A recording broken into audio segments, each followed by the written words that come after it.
It was on November 15th, 2014, when 40-year-old Sergeant Michael Walker, an Army medic, returned home at approximately 6 a.m. after working a night shift at the Tripler Army Medical Center in Honolulu, Hawaii.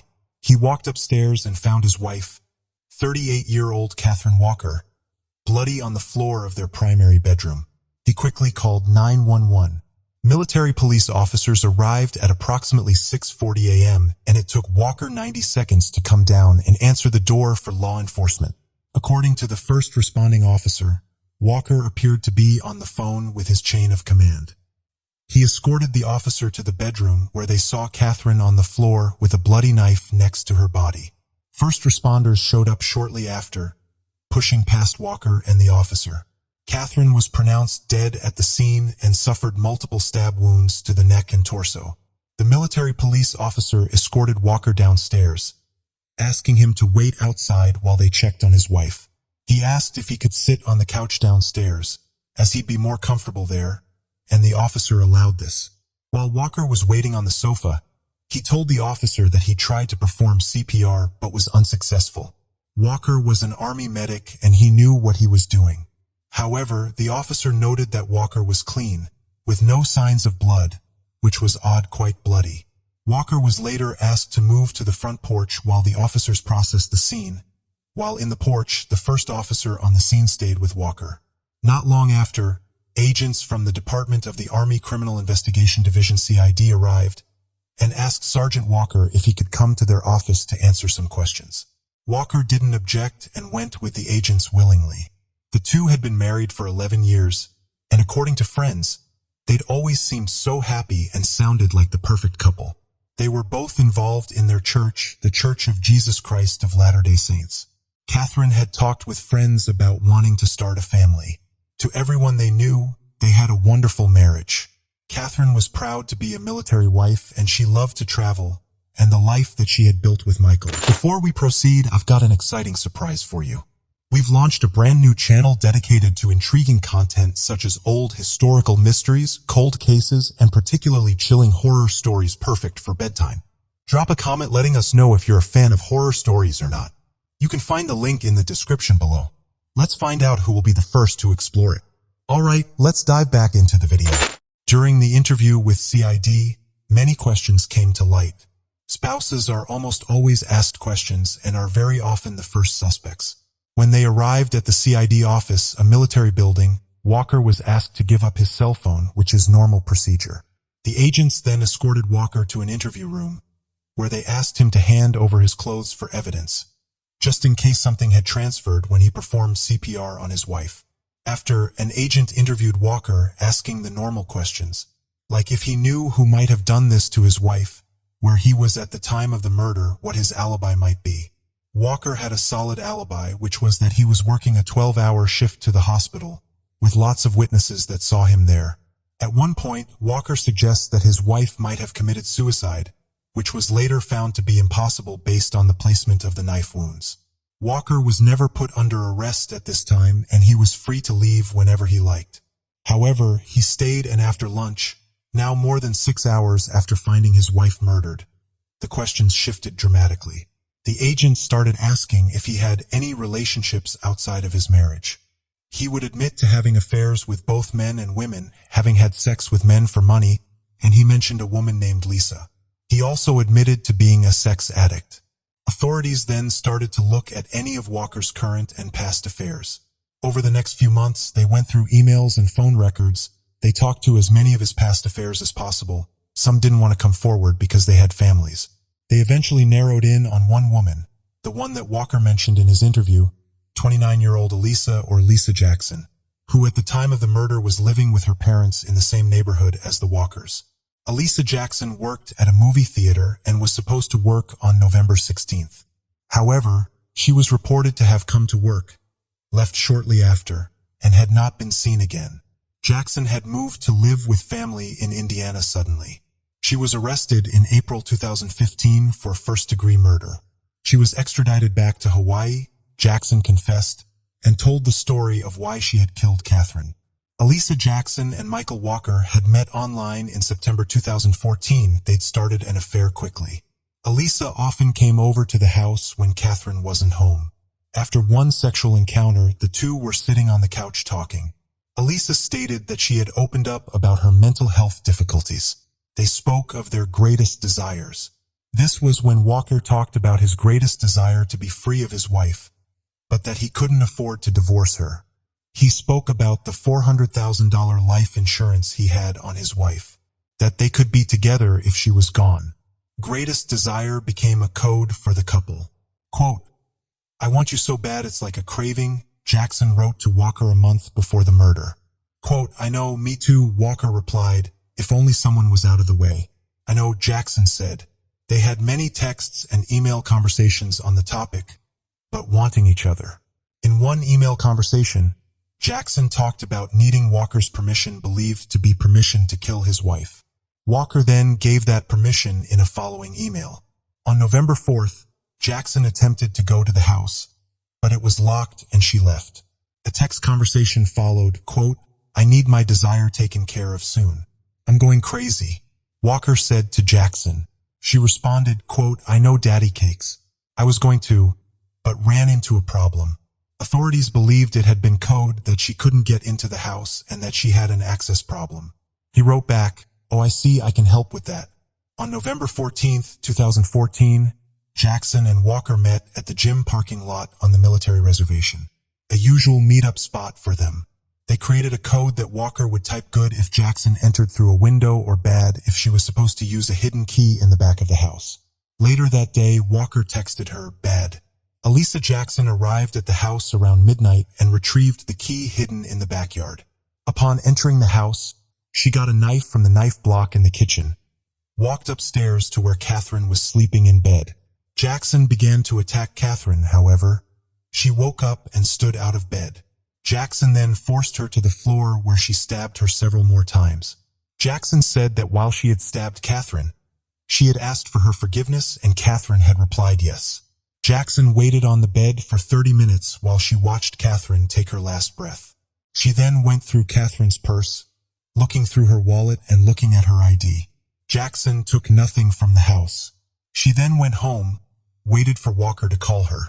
He never got in contact with Jackson after his wife's murder. This followed evidence that law enforcement found. There was no forced entry into the home. Nothing was taken, but a light switch and a purse had traces of blood on them, including the ID. During Jackson's confession, she revealed that she had been diagnosed with schizoaffective disorder. At the time of the murder, she'd been off her medications due to a lapse in health insurance, and that the entire time she'd been with Walker, it had felt like one big manic episode. Elisa Jackson now faced a death penalty because the murder was committed on federal land. She made a plea agreement with the approval of Catherine's family to testify against Michael Walker in exchange for a lesser sentence. In December 2015, Jackson pleaded guilty and was convicted to 30 years of first-degree murder. In November 2015, Michael Walker was charged with the murder of his wife, Catherine. He pleaded not guilty and was initially supposed to stand trial in mid-2016, but in 2016 he was court-martialed with charges of creating child explicit images, the sexual assault of a minor, and physical assault of a minor. While investigating his computer for evidence related to his wife's murder, they found inappropriate communications with a young boy, to 3 years in prison for possession of inappropriate child materials, and 10 years for the assault of a minor. Also in 2017, he filed an appeal to have some of his original video interviews removed from the records as his lawyers were arguing it violated his Fifth Amendment rights. He won that appeal because they hadn't read him his Miranda rights, and during the interrogation, the agent had asked questions after he had invoked his rights for legal counsel. This included information about the affairs, but not the information found on the cell phone. While serving his 10-year sentence in September 2019, Michael Walker pleaded guilty with a plea agreement that he would serve 30 to 33 years and take the death penalty off the table. In February 2020, Michael Walker was sentenced to 35 years for first-degree murder, 5 more years than Elisa Jackson. District Judge Suzanoki Malway said she sentenced Walker to more time than Jackson because he was the one who orchestrated the murder, saying, quote, "Miss Jackson wielded the knife that killed your wife, and that was a terrible, terrible deed. But it does appear that you were in control, and she did what she did because you wanted her to, and you knew she had mental problems. Walker has since been dishonorably discharged from the military. What do you think about it? Tell us your thoughts in comments below. Let's continue. Before we continue, 90% of you haven't subscribed to our channel, so if you like this video, please subscribe. It motivates us to make more content for you. Okay, let's continue. On August 3rd, 2002, around 12:30 a.m., Glenn Godfrey, 53, and his wife, Patricia, 52, returned home. Glenn and Patricia had been married for 35 years, and they had 4 children and 13 grandchildren. He had just retired as Commissioner of the Department of Public Safety on June 30th. The two had recently taken a trip to Afghanak Island.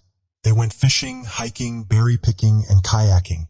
The couple were scheduled to leave on August 6th for Switzerland for the 35th wedding anniversary/retirement trip. The two had been home for about an hour and were in the living room when Patricia started to make her way towards the kitchen while Glenn went to the entryway of the home, opening the closet. Then they were confronted by a woman who jumped out of the closet, and she immediately shot Glenn twice in the stomach and once in the head. The woman ran towards Patricia, shooting frantically, hitting her 4 times in the leg, stomach, and chest. The woman started to fuss with the gun. Experts believe it may have jammed or ran out of bullets. Then she bolted for the garage. Patricia made it to the bedroom where she called 911. She told the dispatcher she'd been shot, her address, and her daughter's phone number. During the 911 call, Patricia reported hearing another gunshot, and she believed that the woman had shot herself. It would take first responders 48 long minutes before they could reach Patricia due to an error with dispatch. They followed the address given by the computer instead of using the address provided by the victim. The address was one of about 5,000 not on the map in the database at the time. Several officers had been interviewed and had been given multiple different addresses that they had been told to find the victim. It was reported that dispatch had upset Patricia so much she'd hung up on them more than once. She then attempted to call her kids for aid instead. Dispatch did get her to stay on the line, and Patricia prayed for herself and her husband. She begged them to find her, told them that she was in pain, and thought she was going to die. She yelled that all she wanted to do was talk to her kids. First responders did finally find her house. When first responders finally arrived, they found Glenn and the woman deceased at the front door. Patricia alive but in critical condition. Patricia's right arm bone had been shattered. She had a severed colon, leg injuries, and 1 shot to the chest. However, no major organs had been hit, and after a few surgeries, it was discovered that she'd make a full recovery. The woman was identified as 33-year-old Karen Brand, a vice president of Alaska's Chamber of Commerce, a woman Glenn had been having an affair with for the past year. Glenn had recently ended the affair, and he had recently reconciled with his wife Patricia after they had separated for some time. Brand had no drugs or alcohol in her system at the time of the shooting. She had also been harassing both Patricia and Glenn with several menacing phone calls in the days prior to the attack. The gun used was a .44 caliber Magnum pistol registered to Glenn Godfrey. Police believe that Karen had gained access to the gun while she was in the home, and stated that they didn't believe that there had been any plans before that day to murder. In 2004, Patricia received a settlement for the city of Anchorage, Alaska, totaling $700,000. The lawsuit alleged gross negligence and a violation of the right to confidentiality concerning a delayed response to Godfrey's 911 call in 2002. Patricia is believed to still be living in Alaska. What do you think about it? Tell us your thoughts in comments below. Let's continue.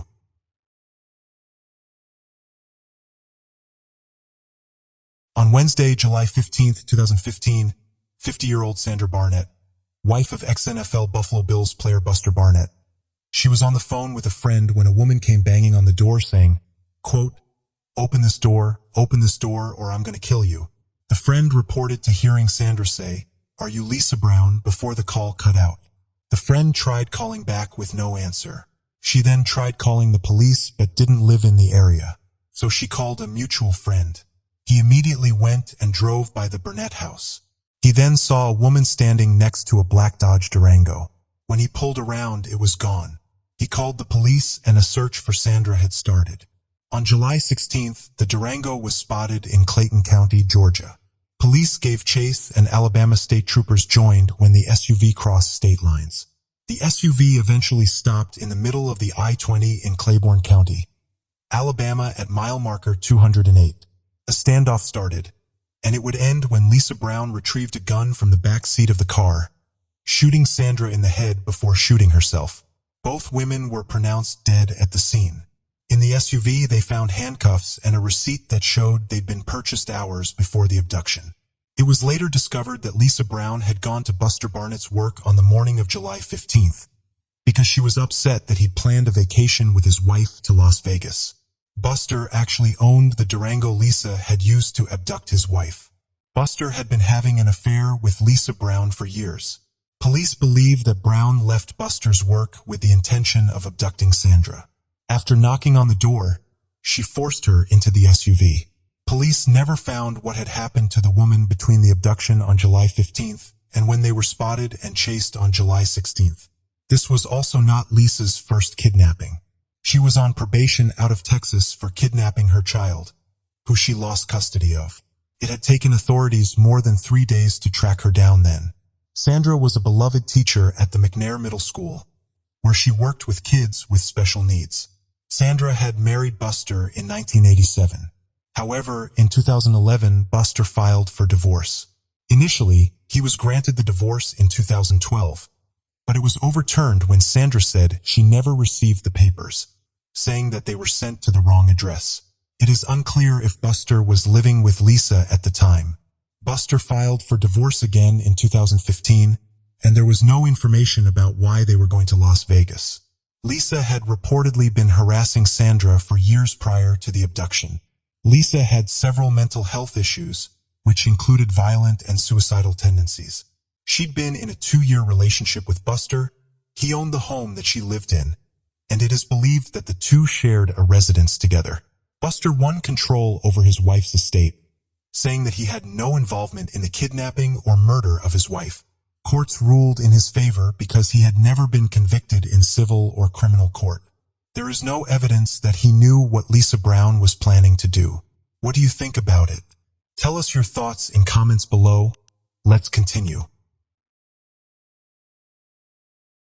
Before we proceed, I've got an exciting surprise for you. We've launched a brand new channel dedicated to intriguing content such as old historical mysteries, cold cases, and particularly chilling horror stories perfect for bedtime. Drop a comment letting us know if you're a fan of horror stories or not. You can find the link in the description below. Let's find out who will be the first to explore it. Alright, let's dive back into the video. For 27 years, a woman known only as the Lady in the Fridge has laid unidentified. In March 1995, a bottle picker searching for bottles and cans came across a submerged refrigerator in the Whiskey Slough Canal near Bacon Island Road in Holt, California. Curious, he waded over to the fridge and opened it up to inspect its contents. The fridge door had been tied shut, and when he opened it, he made a disturbing discovery. Her hands had been bound with tape, and a sock had been stuffed inside her mouth.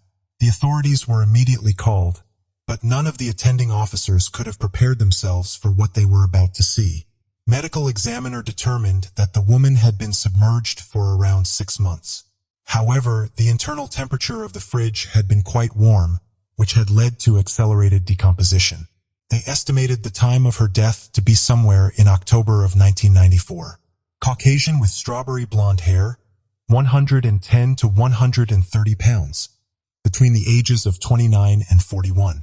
Her cause of death was determined to be blunt force trauma, and investigators were keen to uncover her identity, but that would be easier said than done.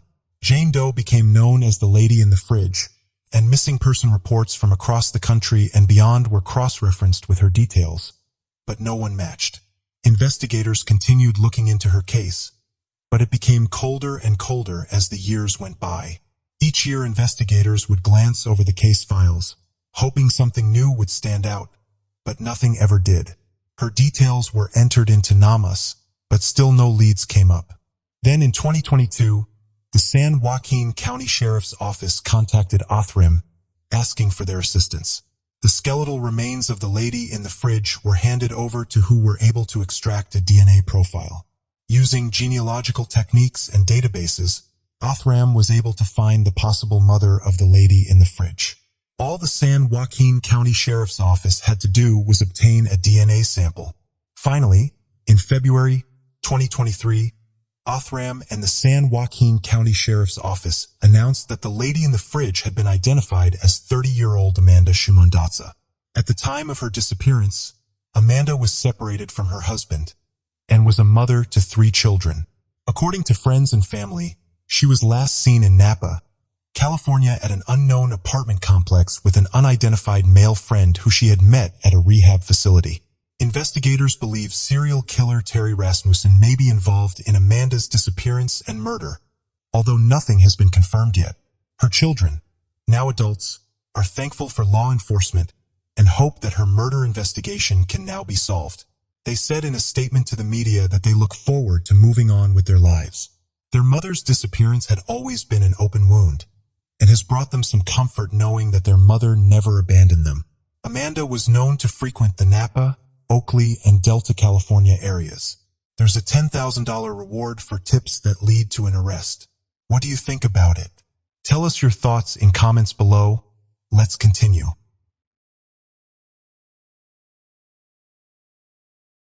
On December 11th, 1989, 2 tourists making their way down Old Temple Bar Road in Mojave County, Arizona, just 50 miles from Las Vegas, made a startling discovery. At the side of the road lay the body of a young woman who had been stabbed multiple times. Her clothes had been removed, and it was clear to onlookers that she had been attacked where she fell. The Mojave County Sheriff's Office took over the case and began their investigation. The medical examiner determined her time of death to be around 24 hours, but there was no sign of her killer. In 1989, there was very little evidence to work with, and her case quickly ran cold. In late 2021 or early 2022, the case was reopened with fresh eyes and a new approach to crime scene investigation. Fingerprints from Jane Doe were obtained, which led them to the potential identity of a woman named Maria Ortiz from Bakersfield, California. When the family of Maria were visited, they could not recall anyone by that name, but they did remember that their cousin, Maria Ramos, had disappeared sometime in 1989. A DNA sample was obtained from a close relative, and sure enough, it was a match. Finally, the 1989 Jane Doe was identified as Marina Ramos, who had been 28 years old at the time for disappearance. 14-month-old Elizabeth Lisa Ramos and 2-month-old Jasmine Maria Ramos disappeared around the same time. Witnesses were called seeing Marina in the company of a man known as Fernando, who was in his 30s or 40s and drove a black SUV. According to reports, Marina, Fernando, Elizabeth, and Jasmine were headed from Bakersfield, California to Ontario, California, before she mysteriously disappeared. What do you think about it? Tell us your thoughts in comments below. Let's continue. It was on February 28, 1980, when 2 men, a father and son duo, were sifting for gold and making their way along Fly Creek in Clark County, Washington, when they came across human remains. The exact location of the body was close to NF 54, where it split with Canyon Creek. According to reports, the remains were almost intact aside from the torso and hands being missed. The remains were said to be mostly skeletal. In the report, the medical examiner concluded that the remains likely belonged to a young woman, aged 13 to 18, although most likely in the 15 to 16-year-old range. Her cause of death remained undetermined, and there was very little information the medical examiner could garner from her remains. She was believed to be Native American or Hispanic and had well-developed neck muscles, indicating she was likely involved in sports or manual labor. The case quickly went cold, and investigators were eventually assigned to other cases. In 2016, the NCMEC and Nikki Costa of the Clark County Medical Examiner's Office created a new 3D rendering of her face from her skull, giving us the first lifelike shot. This photo was widely circulated, but again generated no leads. Then in 2019, the Clark County Sheriff's Office made a shocking announcement. Had been identified as 16-year-old Sandra Sandy Morton. According to reports, Parabon Nanolabs aided in Sandy's identification, although the exact methods used have not been released. Also at that announcement, they stated that Sandy is likely not a victim of the infamous serial killer Ted Bundy, and anyone who had known Sandy around the time for disappearance is asked to come forward. Sandy was born on April 29, 1962 in San Francisco, California, with the family moving to Washington State when she was still young. In 1971, Sandy's parents divorced and she went to live with her father, Andy Morton, who lived and worked in Vancouver, Washington. Andy's job often had him working out of town, so Sandy often lived with friends or relatives. According to Coin News, Sandy would last attended Wilson High School in 1966 to 1967. She was due to enroll at the Newburgh High School in late 1977, but failed to attend her first class. Ever since then, her whereabouts had been unknown. Sandy's family had no idea that her remains had been found just miles from where she had lived, and it has not been stated whether she was officially reported missing. What do you think about it? Tell us your thoughts in comments below. Let's continue.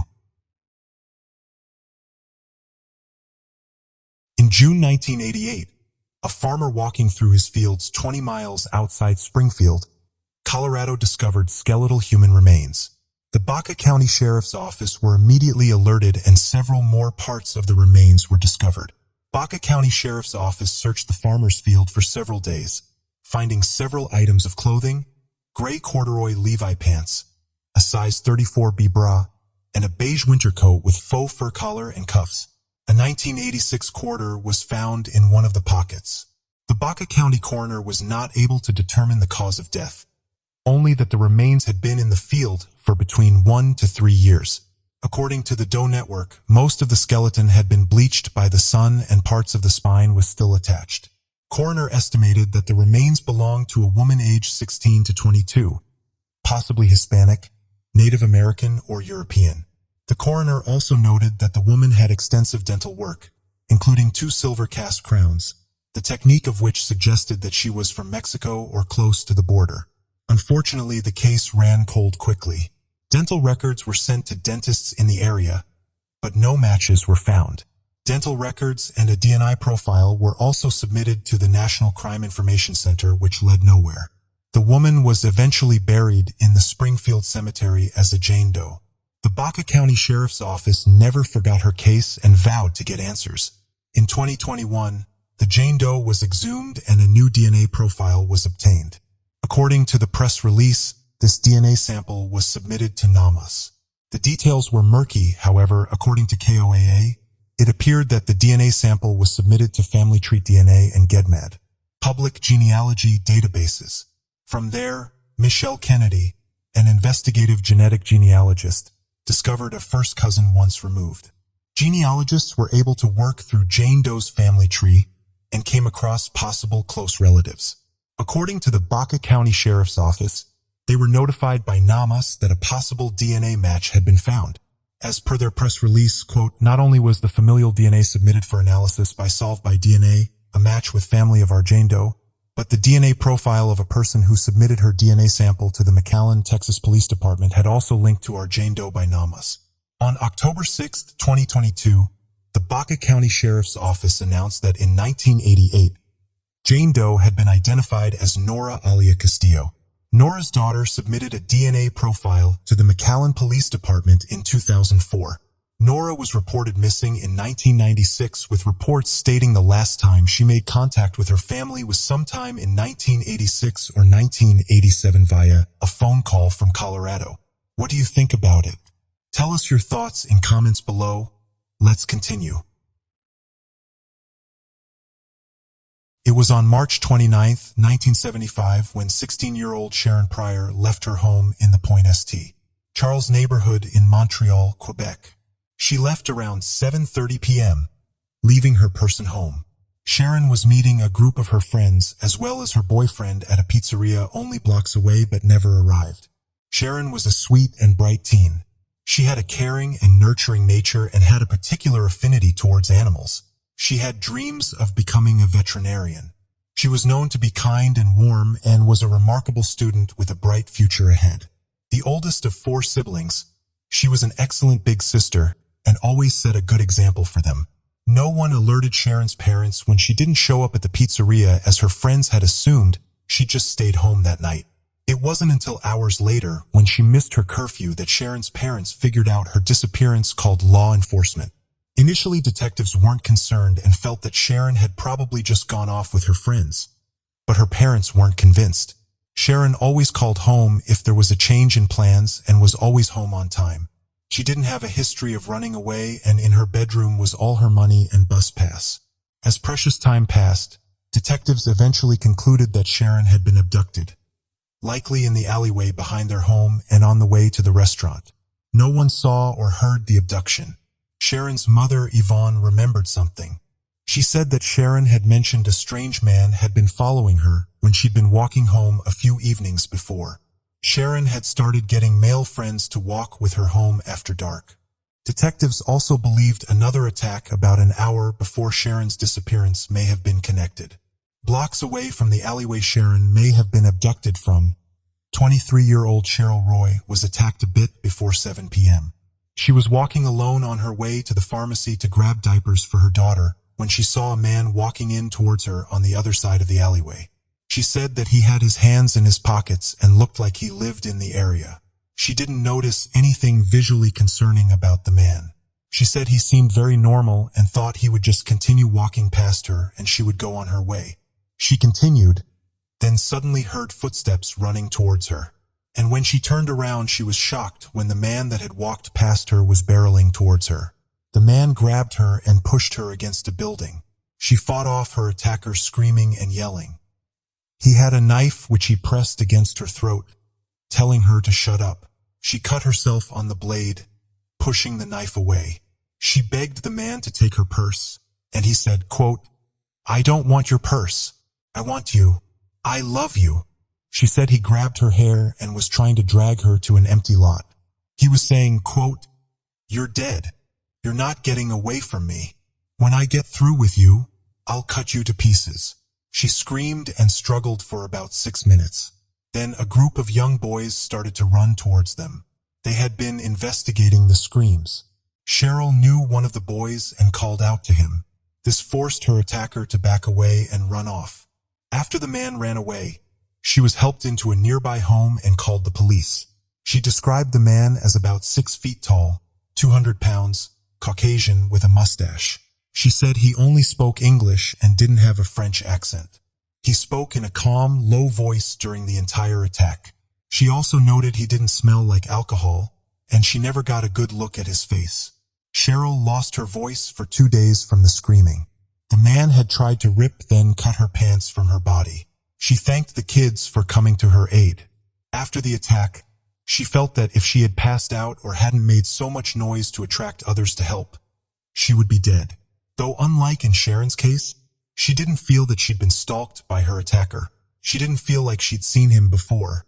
The attack had felt completely random and unprovoked. It had been early in the evening in a well-populated area. A bold attack. Detectives felt that 2 attacks in the same evening in the same area were not a coincidence. Cheryl did her best to work with police sketch artists and came up with this rendering. The sketch went around the neighborhood, but no one recognized the suspect. Detectives then turned to finding Sharon Pryor. 3 days later, on April 1st, a local beekeeper's neighbor called and said that one of his gates to his far pastures was open. He hopped in his truck and went to investigate. Snow was still on the ground, and it was still too early for him to be opening up the hives, so during the winter months he didn't really bother with checking his fields routinely. When he got to the gate, he noticed it was indeed open. The gate had a padlock on it, but he never actually clicked the lock down. It appeared that someone had come by, popped open the gate, and driven onto his field. He followed the tire tracks, initially assuming some kids had gone onto the property to joyride, but then instead discovered something shocking. In some bushes, what looked to be a pile of clothes, a suede jacket, but in the clothes was the body of the missing teen, Sharon Pryor. Sharon was found naked from the waist down. Her jeans and underwear were recovered 5 feet from her body, caught in a bush. Detectives as well as a medical examiner believed that she'd been deceased for 1 or 2 days before she was discovered, coming to the conclusion that someone had held her captive for the weekend before dumping her body in the field. Her cause of death was blood aspiration. She had been severely beaten. Her autopsy showed that she had a fractured jaw, a broken nose, and multiple broken ribs. At the crime scene, footprints were also recovered near Sharon's body. The impression was photographed and preserved. The tire tracks in the snow were also very clear, giving detectives a good idea of what type of vehicle they were looking for. A man's shirt had also been used to bind Sharon's hands, and tape had been used to cover her mouth. Based on the footprint impressions and the size of the shirt, they believed they were looking for a man around 6 feet tall and 200 pounds, which matched the body type of Cheryl Roy's attacker. Detectives weren't able to locate the man that had attacked Cheryl, nor identified the suspect that abducted and murdered Sharon, though always believing it was likely the same suspect. Law enforcement even put out a $10,000 reward for information. However, without a suspect, the case eventually went cold. In 2004, the case was reopened with the help of a tip. Detectives began to investigate a neighbor that lived a few doors down from the prior family.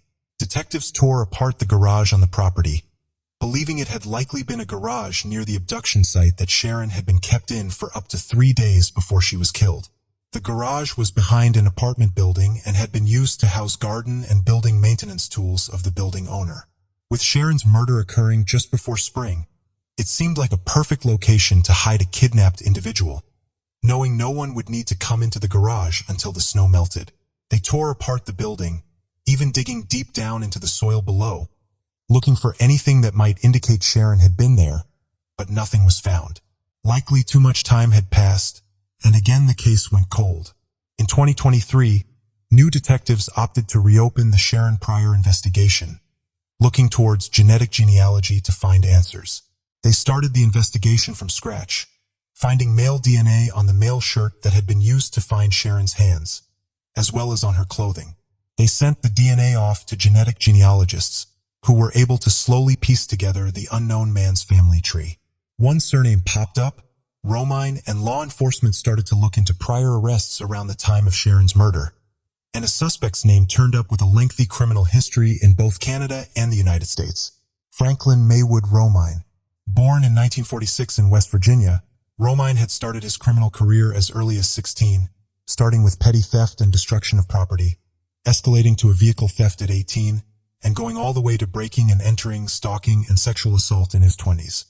He had previously been incarcerated in 1964, but escaped prison and fled to Canada.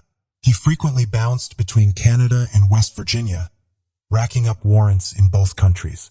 In 1975, he had been meant to be in prison in the U.S. but had fled to Canada in between sentencing hearings. In that case, he had stalked a waitress who had turned him down, broke into her house, and sexually assaulted her at knife point. Between the constant fleeing the country and escaping prison, it's unclear why he'd been released to the public. But who knows?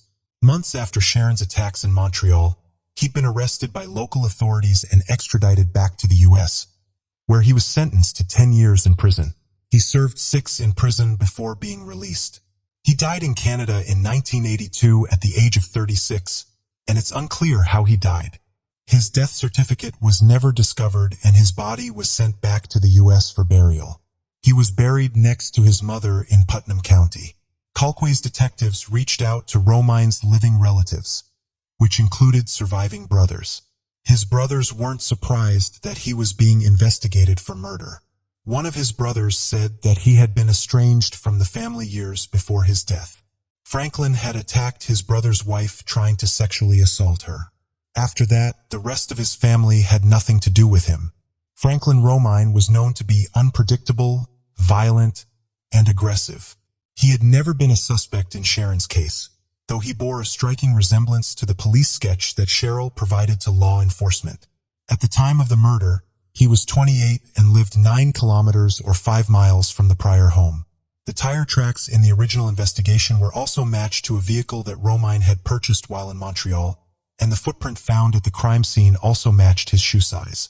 Detectives petitioned to have Romine exhumed, though his family protested legally. While they had provided DNA to give a familial match, they didn't want their mother's grave disturbed. They felt that with the proximity of Franklin's grave to their mother's, it would be impossible to exhume one without disturbing the other. but the judge ultimately approved the exhumation. DNA was extracted from the remains uncovered and was tested against the DNA in Sharon's cold case, and it was a 99% match. Romine's DNA has been entered into federal databases in both Canada and the US, and his DNA is now being tested against multiple cold case murder victims. The FBI has also stepped in and is working with law enforcement agencies on both sides of the border to assist in determining any potential victims with similar circumstances. Sharon's mother, Yvonne, now 86, as well as Sharon's twin sisters, were given the news that her murder was finally solved after 48 years. They attended the press conference and spoke about who Sharon was before her murder, as well as thanking detectives for solving her cold case.